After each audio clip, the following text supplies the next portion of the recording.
लोकसभा चुनाव 2024 का बिगुल बज चुका है और अगर हम कानपुर की बात करें तो यहाँ की आधी विधानसभा कानपुर लोकसभा सीट पे आती हैं और आधी चली जाती हैं अकबरपुर लोकसभा सीट की। आज हम बात करने वाले हैं अकबरपुर की, क्योंकि ये बहुत ही महत्वपूर्ण है और यहाँ पर बसपा ने यानी बहुजन समाज पार्टी ने, मायावती ने यहाँ पर ब्राह्मण कार्ड खेल दिया है। इस ब्राह्मण कार्ड की वजह से कितना बड़ा उलटफेर हो सकता है, ये आज हम जानने की कोशिश करेंगे। अकबरपुर लोकसभा सीट बहुत पुरानी सीट नहीं है, 2008 में इसका गठन हुआ था परिसीमन के बाद, और इससे पहले बिल्लौर ये सीट हुआ करती थी, लेकिन परिसीमन के बाद अकबरपुर लोकसभा सीट बन गई। उसके बाद 2009 में चुनाव हुए और इसके साथ ही साथ उसके बाद 14 में, 19 में और अब चुनाव होने वाले हैं 2024 में। अगर हम अभी तक की बात करें इस लोकसभा सीट पे, तो यहाँ पर जो सबसे पहला चुनाव परिसीमन के बाद यानी अकबरपुर सीट बनने के बाद यहाँ पे जो सबसे पहला चुनाव जीता था वो कांग्रेस ने जीता था, जो यहाँ पे उनके प्रत्याशी राजा रामपाल ने यहाँ से चुनाव लड़ा था और उन्होंने अपनी जीत दर्ज कराई थी। हालांकि वो इकलौता ऐसा चुनाव था परिसीमन के बाद जो कि उन्होंने जीता था। उसके बाद से लगातार उनको टिकट मिलता रहा है, लेकिन वो कभी भी जीत दर्ज नहीं करा पाए। अगर हम बात करें समाजवादी पार्टी की, तो इस बार गठबंधन के तहत ये seat, Akbarpur seat, Samajwadi party के पास गई है, क्योंकि कानपुर की जो लोकसभा सीट है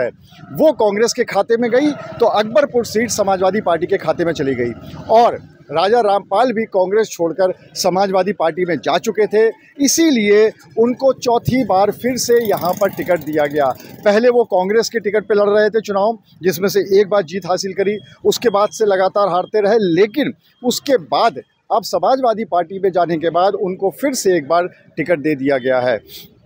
अगर हम बीजेपी की बात करें तो इस सीट पर सिर्फ जो पहला चुनाव था वही बीजेपी हारी थी, और उसके बाद से लगातार 2 बार से, चाहे वो 14 हो चाहे वो 19 हो, देवेंद्र सिंह भोले यहाँ पर अपनी जीत भाजपा के टिकट पर दर्ज कराते रहे हैं। यानी अगर एक तरह से देखा जाए तो ये इस बार हैट्रिक उनकी होने वाली है अगर वो चुनाव जीत जाते हैं तो। और इसी को रोकने के लिए यहाँ पर सबसे बड़ा कार्ड खेला है बहुजन समाज पार्टी ने, क्योंकि अगर हम बहुजन समाज पार्टी की बात करें, बसपा की बात करें, तो यहाँ पर बसपा हर चुनाव में नंबर 2 पर हमेशा रही है। वो कभी भी नंबर 3 पे नहीं आई। चाहे जब राजा रामपाल चुनाव जीते थे तब भी नंबर 2 पे बसपा थी, और उसके बाद से लगातार जितने भी चुनाव हुए हैं जिसमें बीजेपी ने जीत दर्ज कराई है उसमें बसपा हमेशा 2 नंबर पे रही। और भले ही जीत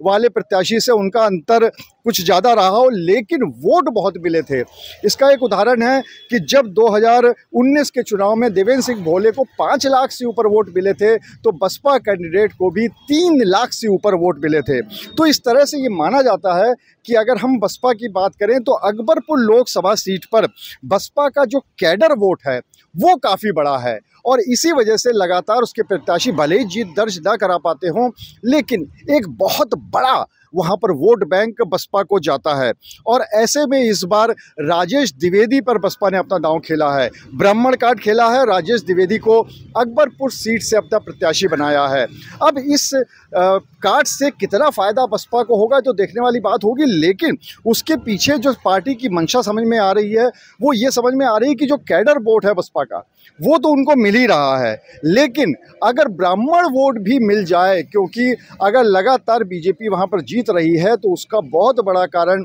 वहाँ का ब्राह्मण वोट है। तो अगर वो स्प्लिट हो जाता है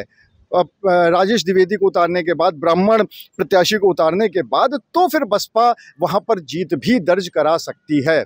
हालांकि अब जीत हार का फैसला तो तभी होगा जब जनता वोट डालेगी और उसके बाद 4 जून को फैसला आएगा, लेकिन इतना ज़रूर है कि ब्राह्मण कार्ड खेलकर बसपा ने यहाँ पर एक चौंकाने वाला निर्णय लिया है, और अपने कैडर वोट को मिलाकर और साथ ही साथ जो ब्राह्मण वोट बैंक है उस पे सेंध लगाकर वो इस समीकरण के साथ उतरी है कि अकबरपुर सीट उसके खाते में चला जाए। अब ये सीट जाती किसके खाते में है ये तो तभी पता चलेगा जब 4 जून को ईवीएम की पेटियां खुलेंगी और फैसला सामने आएगा। कैमरामैन अनिल के साथ अनुराग अग्रवाल, TV9 कानपुर।